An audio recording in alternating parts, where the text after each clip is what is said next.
ولا حول ولا قوة إلا بالله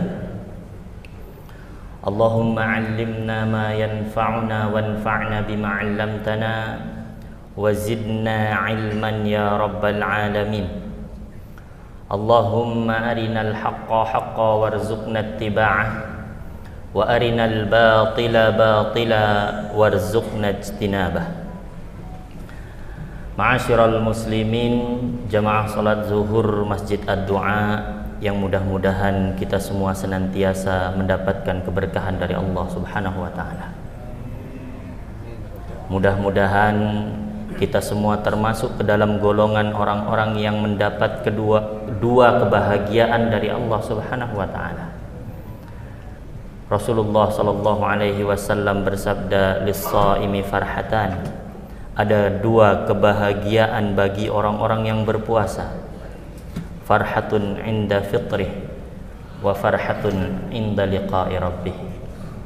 Kebahagiaan ketika ia berbuka dan kebahagiaan ketika ia menghadap Tuhannya Azza wa Jalla. Ma'asyiral muslimin rahimakumullah. Segala puji bagi Allah Subhanahu wa taala yang sampai saat ini terus melimpahkan begitu banyak nikmatnya pada kita semua. Nikmat iman, Islam, nikmat sehat, nikmat sempat, nikmat untuk bisa melakukan satu ibadah yang luar biasa, yaitu ibadah puasa.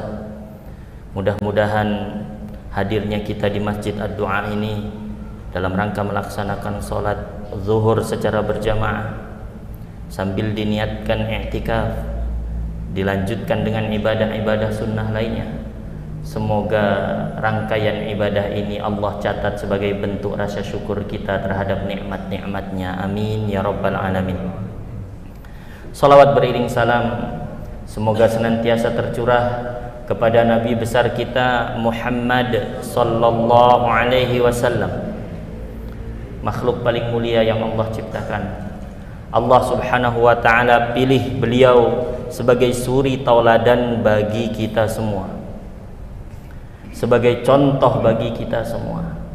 Dan salah satu yang beliau contohkan pada kita, yang beliau ajarkan pada kita adalah bagaimana hati kita menjadi hati yang penuh dengan keikhlasan,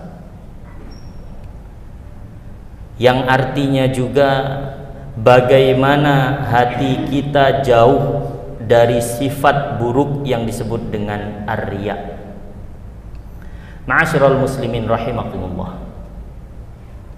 Rasulullah sallallahu alaihi wasallam begitu takut, dan rasa takut ini merupakan gambaran betapa Rasulullah sallallahu alaihi wasallam begitu mencintai umatnya, begitu mencintai kita semua.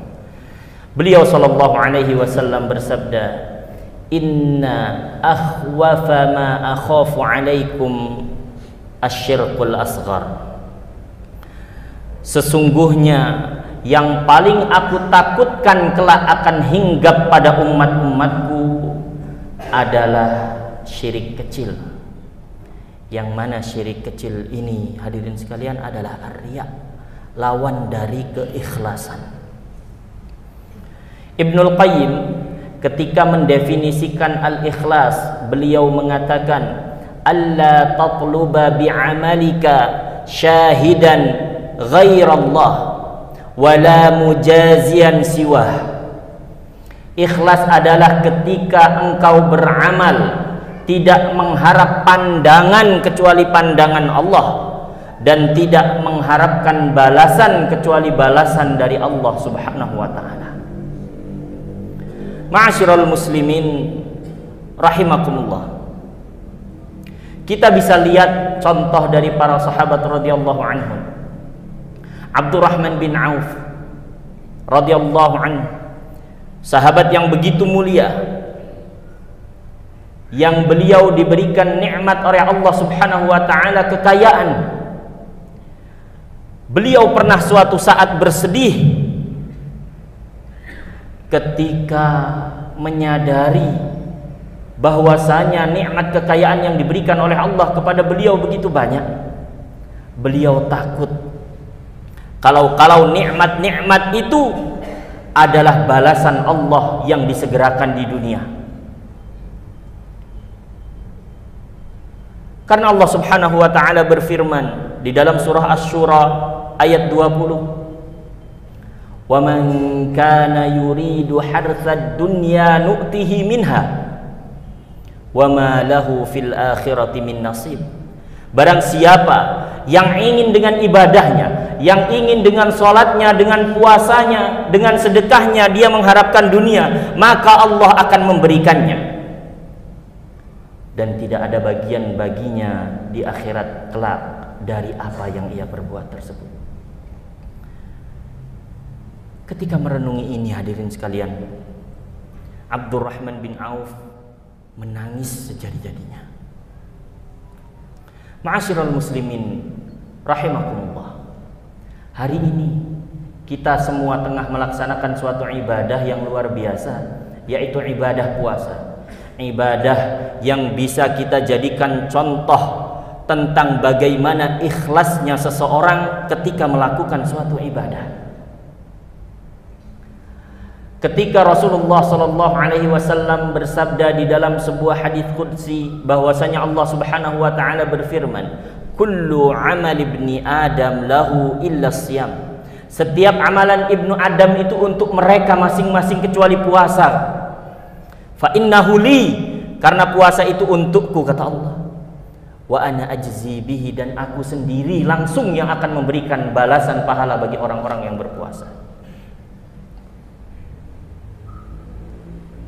Ibnu Qayyim ketika mengomentari hadis ini, hadirin sekalian, beliau berkata, "As-sawmu la yadhhar fataktubuhul hafadhah kama tuktabu sairul a'mal." Puasa itu tidak nampak sebagaimana ibadah-ibadah lain nampak sehingga malaikat mencatatnya. Beliau mengatakan, para malaikat itu sampai-sampai tidak menulis ibadah puasa kita. Kenapa? Karena saking tidak nampaknya puasa tersebut. Ini makna bahwasanya Allah Subhanahu wa taala menganggap puasa itu untuknya, dan Allah lah yang akan langsung memberikan balasan bagi orang-orang yang berpuasa. Kemudian Al-Imam Al-Qurtubi menambahkan, "Lamma kanatil a'malu yadkhuluhu riya." Ketika setiap amal itu berpotensi besar untuk dimasuki riya, fasawmu la yadhharu bimujarradi fi'lihi, maka puasa tidak demikian. Puasa itu tidak nampak hanya dengan dilaksanakan saja. Berbeda dengan sholat. Sholat, ketika ada orang yang melaksanakan ibadah sholat, nampak bahwasanya dia sedang sholat, dan rawan sekali dimasuki oleh riya. Bahkan ketika Rasulullah SAW mendefinisikan riya, contoh yang diberikan adalah orang yang sholat. Asyirkul khafi, kata Rasulullah, syirik yang tersembunyi. Riya itu adalah an yaqumar rajul fayusalli fayuzayyinu salatahu. Syirik sembunyi itu adalah riya, yaitu ketika seorang laki-laki berdiri melaksanakan sholat, dia membaguskan sholatnya, membuat sholatnya lebih bagus, terlihat lebih khusyuk. Kenapa? Lima yanzuru min nadhari rajulin, karena dia melihat di sebelahnya ada orang lain yang memperhatikan sholatnya. Ma'asyiral muslimin rahimakumullah. Tapi tidak demikian dengan puasa. Ketika kita keluar bertemu dengan orang lain, kita tidak bisa membedakan apakah ia sedang berpuasa atau tidak. Kita tidak tahu apakah dia sedang berpuasa atau tidak. Dan khususnya puasa Ramadan ini, tidak ada orang yang keluar kemudian membanggakan dirinya karena sedang melaksanakan ibadah puasa. La yadhhar, kata Ibnu Qayyim. La yadkhuluha riya, kata Imam Al-Qurtubi. Inilah keistimewaan dari ibadah puasa. Maka hadirin yang mudah-mudahan dirahmati oleh Allah Subhanahu wa taala, bayangkan ketika keikhlasan itu yang ada di dalam ibadah puasa bisa kita implementasikan dalam ibadah-ibadah kita yang lain.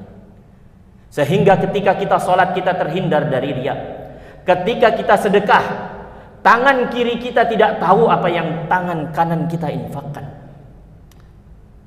Maka sungguh luar biasa. Pelajaran yang luar biasa dari ibadah puasa salah satunya adalah ini.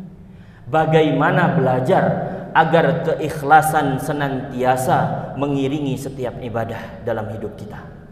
Hadirin yang mudah-mudahan dirahmati oleh Allah Subhanahu wa taala. Semoga Allah Subhanahu wa taala menjaga keikhlasan senantiasa berada dalam hati kita. Semoga keikhlasan tersebut menjadi asbab diterimanya ibadah kita, dan semoga pahala dari ibadah-ibadah kita dapati kelak di akhirat ketika menghadap Allah Subhanahu wa taala, menjadi asbab datangnya ridha Allah Subhanahu wa taala dan menjadi asbab dimasukkannya kita ke dalam jannahnya. Amin ya rabbal alamin. Aqulu qawli hadza wastaghfirullah li wa lakum. Wassalamu alaikum warahmatullahi wabarakatuh.